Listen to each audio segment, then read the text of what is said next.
सभी छोटों को ढेर सारा प्यार और बड़ों को नमस्कार।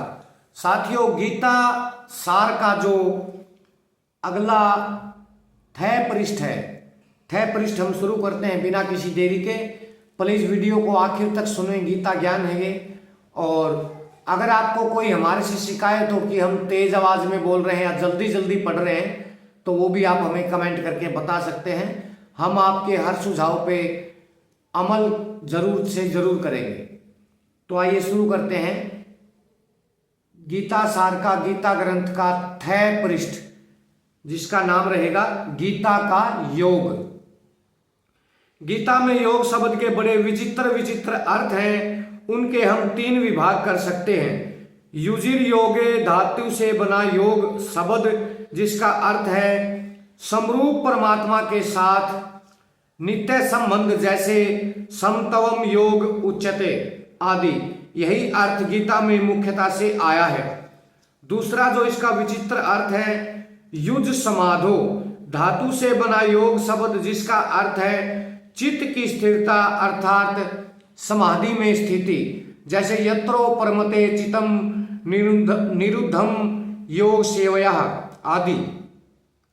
और तीसरा इसका विचित्र चित्र रहेगा युज संयमने, धातु से बना योग शब्द, जिसका अर्थ है संयमन, सामर्थ्य, प्रभाव, जैसे पश्चिम में योग महेश्वरम आदि। गीता में जहां कहीं योग शब्द आया है उसमें उपयुक्त तीनों में से एक अर्थ की मुख्यता और शेष 2 अर्थों की गौणता है। जैसे युजिर योगे वाले योग शब्द में समता संबंध की मुख्यता है, पर समता आने पर स्थिरता और सामर्थ्य भी स्वतः आ जाती है। युज समाधो वाले योग शब्द में स्थिरता की मुख्यता है, पर स्थिरता आने पर समता और सामर्थ्य भी स्वतः आ जाती है। युजय संयम ने वाले योग शब्द में सामर्थ्य की मुख्यता है, पर सामर्थ्य आने पर समता और स्थिरता भी स्वतः आ ही जाती है। अतः गीता का योग शब्द बड़ा व्यापक और गंभीर अर्थ वाला है। पातंजल योग दर्शन में चित्त वृत्तियों के निरोध को योग नाम से कहा गया है।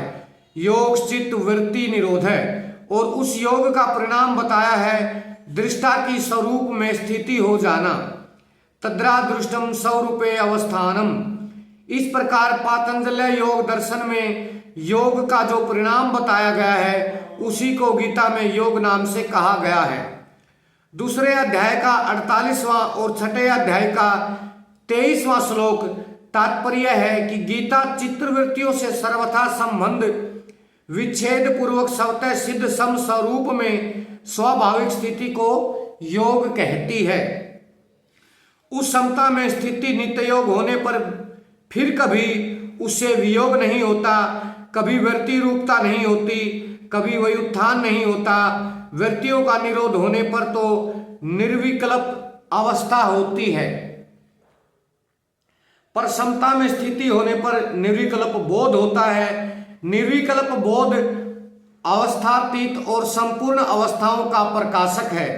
समता अर्थात नित्य योग का अनुभव कराने के लिए गीता में 3 योग मार्गों का वर्णन किया गया है, कर्म योग, ज्ञान योग और भक्ति योग। स्थूल, सूक्ष्म और कारण, इन तीनों शरीरों का संसार के साथ अभिन्न संबंध है। अतः इन तीनों को दूसरों की सेवा में लगा दें, यह कर्म योग हुआ। स्वयं इनसे असंग होकर अपने स्वरूप में स्थित हो जाएं, यह ज्ञान योग हुआ। और स्वयं भगवान के समर्पित हो जाएं, यह भक्ति योग हुआ।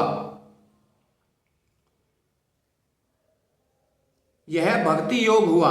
इन तीनों योगों को सिद्ध करने के लिए अर्थात अपना उद्धार करने के लिए मनुष्य को 3 शक्तियां प्राप्त हैं। करने की शक्ति यानी कि बल, जानने की शक्ति मतलब ज्ञान, और मानने की शक्ति मतलब विश्वास। करने की शक्ति निस्वार्थ भाव से संसार की सेवा करने के लिए है, जो कि कर्म योग है।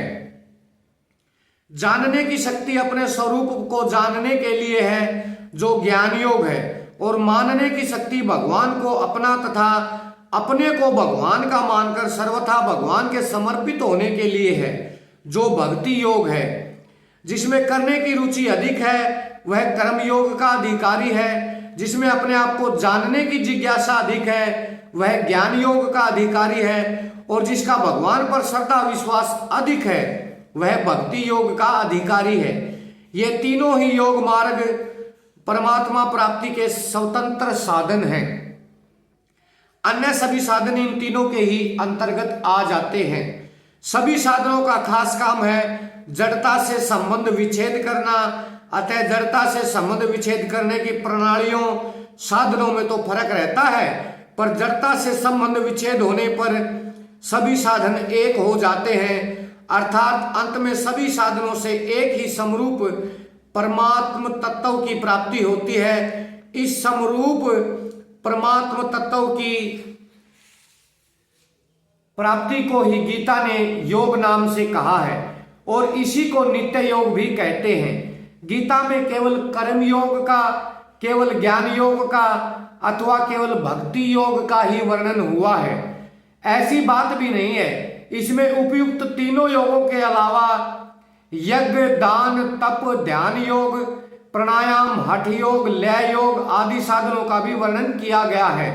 इसका खास कारण यही है कि गीता में अर्जुन के प्रश्न युद्ध के विषय में नहीं है, प्रत्युत कल्याण के विषय में है, और भगवान के द्वारा गीता कहने का उद्देश्य भी युद्ध कराने का बिल्कुल नहीं है। अर्जुन अपना निश्चित कल्याण चाहते थे। दूसरे अध्याय का 7वां, तीसरे अध्याय का 2 और 5वें अध्याय का पहला श्लोक।